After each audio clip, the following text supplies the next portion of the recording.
It's hard for me to define family because my introduction to it wasn't that good. So, I'm defining family, though, these days by a feeling that I can't describe. Family is what feels like home, what I imagine home feels like. So it's all still very much in a state of imaginings. Happiness to me is creating. And whether that be creating love with someone and creating that, creating art. Happiness is all creation for me. Do you think it's ever possible to be 100% happy? It depends on what you think happiness is. For me, for what I consider happiness, yeah, I think it's possible to be happy all the time. I'm creating all the time, so I'm happy all the time. What would you consider your current theme song if you could choose one?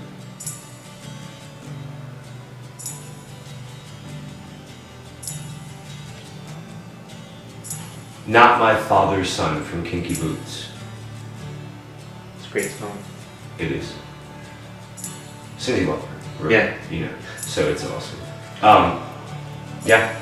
Why is that? It would be that or Blurred Lines. Which have nothing to do with each other. Yeah, it would be Not My Father's Son from Kinky Boots because it's something I'm experiencing. Music, for me, more than any other medium, reinterprets my emotions for me and makes them manageable, makes them something I can finally understand. It's also why Casey's music, is a big part of the project, because he interprets emotions very well. I spent a long time trying to come to terms with the fact that my father wanted me to be a different kind of man. I'm not going to go ahead and say I ever really tried too much to live up to that. I had my moments, but mostly that song has helped me to accept that my dad wasn't given the option. And so I don't feel like I'm his son, but I am thankful that he gave me the option. Because there are people who have it much worse. It's a hard thing to talk about for me. You're asking me about broken people hurting other people. Hurt people is the short answer. People who have been denied something will oftentimes deny it to someone else. Oftentimes people who haven't been encouraged to be individuals will encourage other people not to be individuals as well. It's really all a crapshoot with that. I think some people are so hurt that they can't see straight. And so anybody who has any joy, they need to crush it. They need to make snide little comments and be catty and be very much operating under the disguise of clever. I've had a lot of people in my life like that, who thought themselves very clever for making jokes and pointing things out.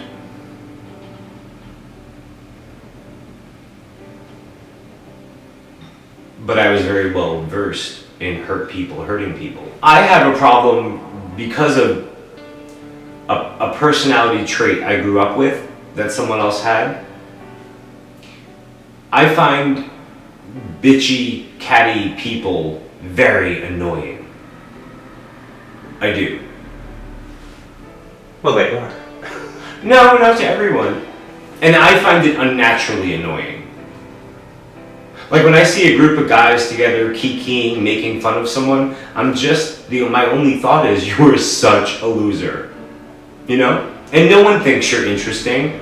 The only people who think you're interesting are the other people insulting people, and they're not interesting. So a whole group of uninteresting people don't become interesting. People have lost sight of kindness. They have lost sight of just keep it moving. You don't like someone? Keep it moving. It has hurt me that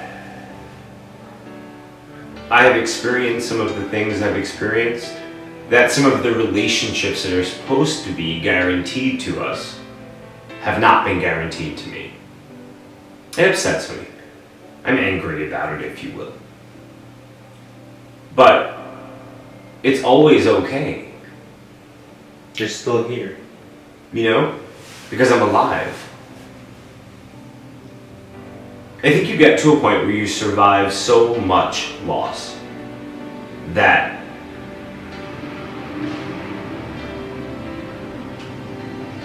everything stops being scary. I have spent my whole life saying no one will ever hurt me like that again. And so even the people who thought they were hurting me, like past the age of 12, no one has really hurt me. Because I don't know that my heart was beating. Or that it ever surpassed. Or that it ever could come close, you know, to some of the inappropriate, nightmarish, abusive shit I had to endure because someone else couldn't get it together because they were hurt. And so I think I'm growing because I'm forgiving. And look at you now, look at you now, doing just fine without me. And look at me now, look at me now, 'cause I'm doing just fine myself. I remember it. I was stabbing a couch with a knife because I had fucking had it.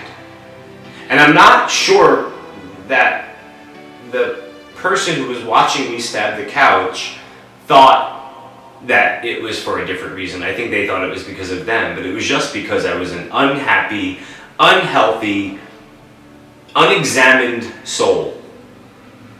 And I knew I would need to leave everything behind if I were going to give myself a shot. That my need for personal freedom, it was the most selfless thing I've ever done for myself, if that makes sense. Because I had always done things to hurt myself. So I had done this wonderful thing for myself. I gave myself the gift of a brand new life, of a second life, of starting over. And I have. And I've fallen, and I've gotten hurt in some ways, you know, financially, emotionally, in certain ways. Well, and as having gone through that myself, there's never a way to do that without it bringing you some pain, but the benefit of having done it so far outweighs the pain. It's what I did with the pain. I transformed the pain, you know? And being an artist helped me to do that. The camera helped me to do that. Gave me a lens in which I could see how I saw the world because I couldn't see. I'd had so much dirt, other people's crap all over my lens.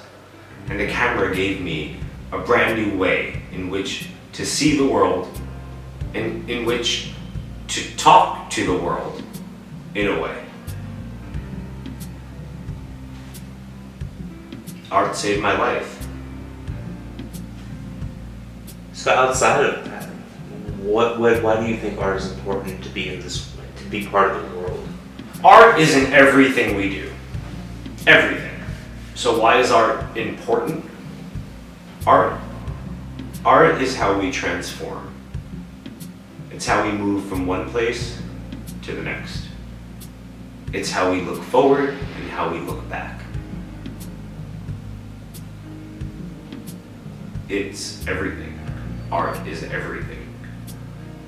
When someone creates something that's a manifestation of their soul, of all their beliefs and all of their emotions, that's why art is important. Far more important than knowing how to type numbers into a computer, which is what we're telling kids they need to be good at. I'm not discounting people who aren't artists. I'm not. I'm really not. Everyone has a place in the world. What's funny is it's all the other people, the non-artists, that are saying that about artists, that they're not important. No artist has ever really said without being provoked, I think you slinging papers all day is a waste of time. I've never said that to someone. I would never say that to someone.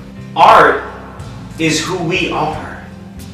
Art is all the people. It's all of us. And It's people what discount art their is. artistic ability too. They feel like that if they're not a perfect drawer, or they're not, or if they craft, or if they, doodle, that they're not artists. But that's all expression. Anytime you express yourself creatively, that is art. There are tons of snobby art critic people, whatever, that will tell you art is 100 other things. And that's cool. They have a right to think that. God bless you. But you don't not go create because someone might not give you a favorable review. I don't take pictures for people to clap. I don't. My experience as a photographer is something, and as a filmmaker, that's a whole other thing.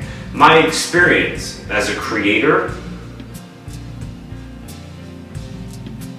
is because it's the only way I know how to give. What I know to be true is that all you get is you.